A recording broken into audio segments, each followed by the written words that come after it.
Hey, on se retrouve de bon matin pour mon What I Eat in a Day parce que c'est une vidéo qui m'a été beaucoup demandée sur Insta. D'ailleurs, je mets mon Insta juste ici, si vous ne me suivez pas, c'est le moment de le faire. Je suis super contente de vous filmer cette vidéo parce que j'aime trop cuisiner et j'essaye de manger super sainement. Du coup, si ça peut vous inspirer, c'est trop bien. Après, mes recettes, elles restent un petit peu gourmandes quand même. Mais ça, c'est un sujet, je pense qu'on abordera plus tôt du coup après le repas du midi. Je vais aussi vous montrer un peu ma routine sportive parce que ça m'a été pas mal demandé et que comme tout le monde, je suis obligée de m'entraîner chez moi vu que les salles sont fermées. Donc j'ai mon petit tapis, mes bandes de résistance qui m'attendent dans le salon et juste après le petit-déj, je vous montrerai du coup les séances que je fais à la maison. Et du coup, on va tout de suite passer au petit-déj qui sera un porridge avec myrtille et pépites de chocolat et arôme vanille, vraiment meilleur petit-déj.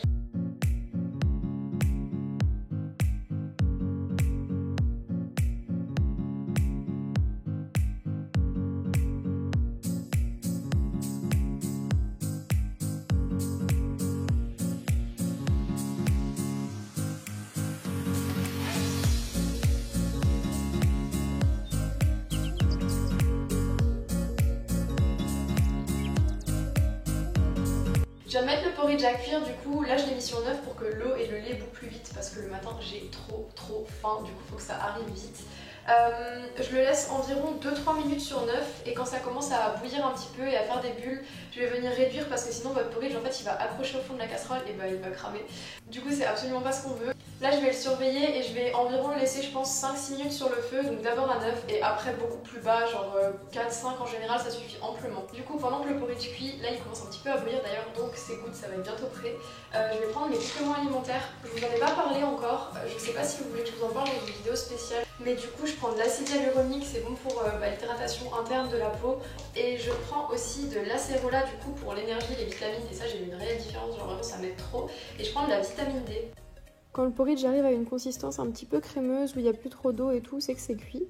Du coup vous pouvez juste le mettre dans votre petit bol. Moi en général ce que je viens faire c'est rajouter quelques petits toppings parce que j'aime bien du coup les myrtilles par dessus et un petit peu de pépites de chocolat, c'est toujours meilleur. Et puis juste après ça j'ai tapé mon meilleur shooting pour le porridge parce que du coup il fallait faire la miniature. Franchement j'ai pris plus de photos que ce que je prends pour moi en général. Quand je prends mon petit déj, j'aime trop me poser devant une vidéo. Là, j'avais regardé la dernière vidéo de Style Tonic et franchement, elle était trop cool. Donc si vous n'êtes pas allé la voir, je vous invite à le faire. Et je réponds aussi du coup aux commentaires que vous avez pu laisser sous mes vidéos ou alors aux DM que j'ai reçus. Et puis voilà, je commence ma journée tranquille. J'ai tout mangé, mais par contre une chose qu'il faut que vous sachiez si vous faites le porridge, parce que je l'ai pas précisé, c'est que c'est une bonne quantité ce que j'ai fait. Ça tient vraiment bien au corps et du coup il faut vraiment avoir faim. Moi je suis un morphale le matin donc ça va. Mais là je vais quand même me poser un petit peu histoire de digérer avant de commencer le sport parce que si je commence maintenant je pense que je meurs, genre retournement d'estomac, tout ce que tu veux. Du coup je vais encore un peu chiller et puis après je vous retrouve pour mon sport. Hello! On se retrouve pour du Pamela et du Chloé-ting.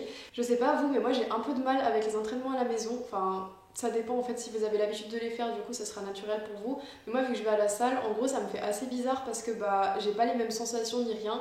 Mais j'essaie quand même de me motiver parce que je veux pas finir comme un petit boudin à la fin du confinement. Donc j'essaie quand même d'en faire un petit peu tous les jours vu que on sort pas beaucoup ni rien.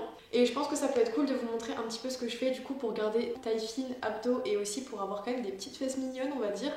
Donc c'est parti!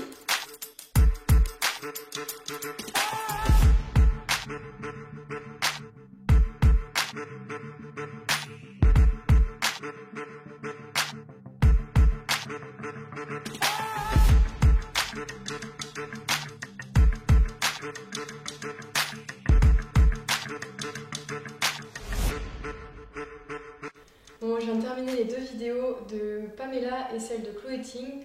Chloé-ting ça va, franchement ça fait pas trop mal, genre je m'y habitue, mais Pamela elle fait trop mal aux fesses. Elle ressort de ça, elle est make-upée, elle est si fraîche, moi je suis en mode salut. Mais par contre ces exercices pour les fessiers ils sont très efficaces, donc franchement si vous voulez des jolies fesses, go faire Pamela. De toute façon vous avez vu tous les exercices juste avant. Bon là après ça j'ai super faim, du coup je vais foncer à la douche, je vais me préparer un petit peu aussi parce que là ravalement de façade nécessaire et après je reviens avec le repas du midi. Bon, du coup, on se retrouve après que je me sois maquillée, douchée, habillée, tout ce que vous voulez. Ça fait quand même du bien en vrai. Ça, je voulais vous en parler d'ailleurs. Franchement, essayez de le faire, même si je sais qu'on est confiné, on voit personne. Enfin, si vous êtes seul comme moi, vous voyez personne et tout, et vous avez un peu la flemme. Mais ça fait tellement de bien. Et moi, je vois une grosse différence entre les jours où je reste en jogging, pas maquillée et tout, et où j'ai la flemme. et entre les jours où je m'habille, je suis beaucoup plus productive et tout, c'est beaucoup plus sympa. Là du coup on va passer au repas parce qu'il faut que j'arrête de parler, j'ai trop faim. Ce midi on va faire du coup des fajitas, mais c'est des fajitas un peu revisités, genre comme moi je les aime. Alors honnêtement c'est pas la recette la plus healthy, hein, je vous l'accorde, mais vous allez voir que vous pouvez du coup la rendre un petit peu plus ou moins healthy en modulant avec les quantités et tout. Et on va tout de suite commencer parce que là j'ai trop faim, j'en peux plus.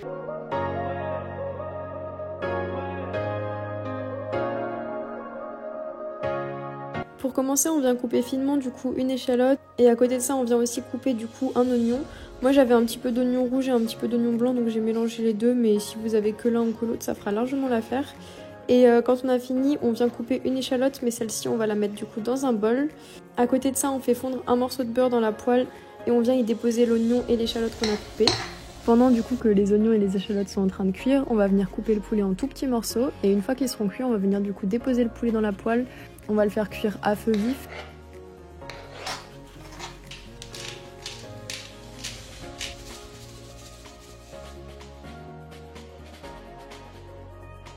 Et moi, ma technique pour savoir s'il est bon, en fait, c'est juste de le goûter.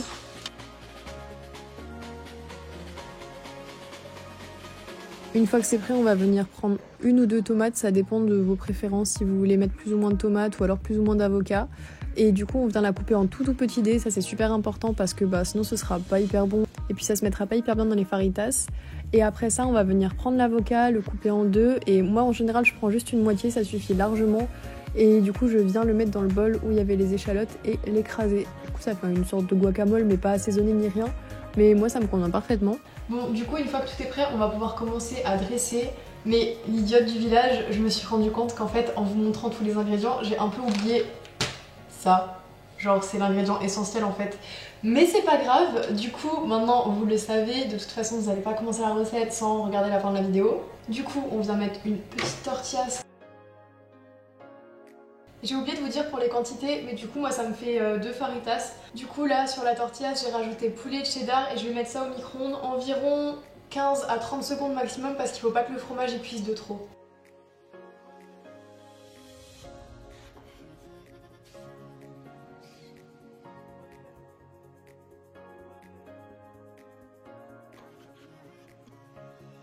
On se retrouve du coup pour manger et as you can tell, au niveau du pliage tout s'est pas passé comme prévu.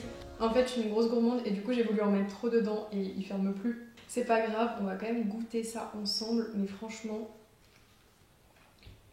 c'est vraiment trop bon. En plus de base je rajoutais pas échalotes, oignons et tout et ça donne trop de goût. Je vais manger ça et on se retrouve après pour parler un petit peu des sujets que je voulais aborder et tout. Bon, je viens d'arrêter parce que là j'en peux plus. En fait, je les avais pas attendus pour manger le premier, j'avais trop faim et du coup là j'avais fait le deuxième et j'ai tout terminé, tout ce qu'il y avait dans les bols. Sauf que du coup il était beaucoup trop complet et c'est pour ça qu'il fermait pas. Donc là j'ai laissé une petite partie et je vais le mettre au frigo et je pense que je le mangerai demain ou un bail du genre. Mais là je peux plus. Je voulais revenir sur le point un petit peu healthy du plat parce que ça vous paraît peut-être un peu bizarre que je dise que ce plat est healthy alors que dedans il y a de la crème épaisse, il y a du cheddar, il y a des avocats, enfin voilà, il y a plein de choses qui peuvent être qualifiées de grasses. En fait moi vu que je fais du sport tous les jours, je me prive pas, donc si j'ai envie de rajouter de la crème épaisse ou du cheddar, j'en rajoute. Mais si vous voulez le rendre un petit peu plus healthy, franchement libre à vous d'enlever du coup de la crème épaisse ou d'enlever le cheddar ou alors de mettre un petit peu moins d'avocat et plus de tomates. Ça c'est à vous de voir en fait, c'est juste que c'est un plat qui est un petit peu modulable et c'est un point sur lequel je voulais revenir aussi parce que ça me paraît important. En gros ce What I Eat in a Day pour vous ça doit être une inspiration, mais il faut savoir qu'on n'a pas tous le même métabolisme, pas tous la même morphologie, etc. Donc au niveau du poids, au niveau des quantités qu'on va manger, au niveau du gras qu'on va consommer, ça va être différent pour tout le monde. Je vais arrêter de parler parce que ma caméra elle a réchauffé. C'est la 3e fois qu'elle surchauffe en une journée et à chaque fois je la fous au frigo. La première fois ça m'a fait rire, mais là ça me fait plus trop rire, je sais pas quoi faire et je sais pas du tout si la Fnac est ouverte, mais je pense que je vais essayer d'y passer. En tout cas du coup on se retrouve après pour soit le repas du soir, soit un snack si j'ai faim avant. Je viens de me réveiller d'une sieste, mais pas le genre de sieste genre toute mignonne en mode micro-sieste, tu te réveilles, t'es toute fraîche, toute bien. Genre là c'était en mode hibernation, je sais pas comment on dit. Bref, j'ai hiberné quoi, et du coup je me suis saisie de mon meilleur ami, le petit caramel macchiato, parce que je voulais avancer sur le montage. Du coup j'ai rien fait, donc ça c'est pas cool du tout. Et je me suis fait un petit bol de clémentine parce que c'est la saison et j'aime trop ça, et un petit carré de chocolat. Je fais la meuf aussi à prendre un carré de chocolat, hein, mais hier j'ai tapé la moitié de la tablette, c'est pour ça en fait que j'en prends qu'un parce qu'il en reste presque plus. Là du coup je vais me bouger et avancer sur le montage et on se retrouve un petit peu plus tard quand je serai plus réveillée pour faire le repas du soir.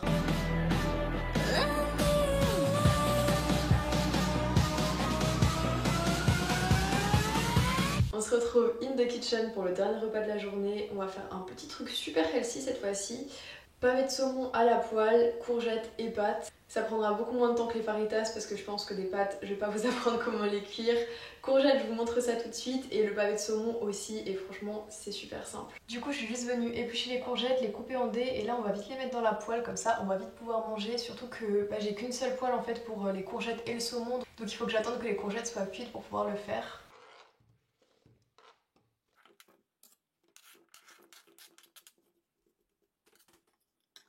Moi il me restait du coup des petites pâtes aux lentilles corail, après vous pouvez prendre des pâtes normales mais moi j'ai ça du coup déjà... J'ai fait des bêtises.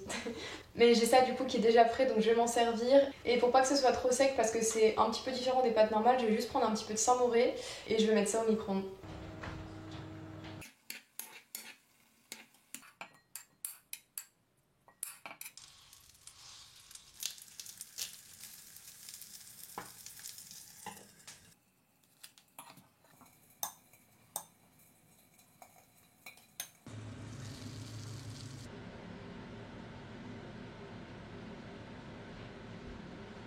Du coup je viens de terminer de préparer le dernier plat de la journée, du coup saumon, courgettes et les pâtes. J'ai un petit peu moins filmé du coup la préparation de ce plat là, mais en fait je me suis tapé un super gros mal de tête juste avant et du coup j'avais pas trop la foi de filmer.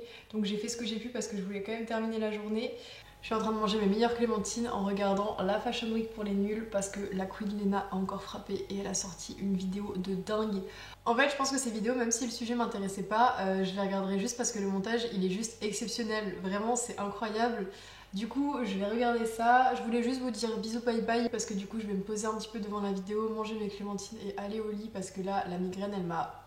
Il n'y a plus personne. Du coup je suis trop contente d'avoir fait ce premier What I Eat in a Day. J'avais un petit peu peur dans le sens où filmer ce genre de vidéo c'était pas trop dans mes cordes mais en fait ça s'est super bien passé. En tout cas j'ai vraiment trop aimé vous filmer ce What I Eat in a Day même si j'ai pas trop mangé.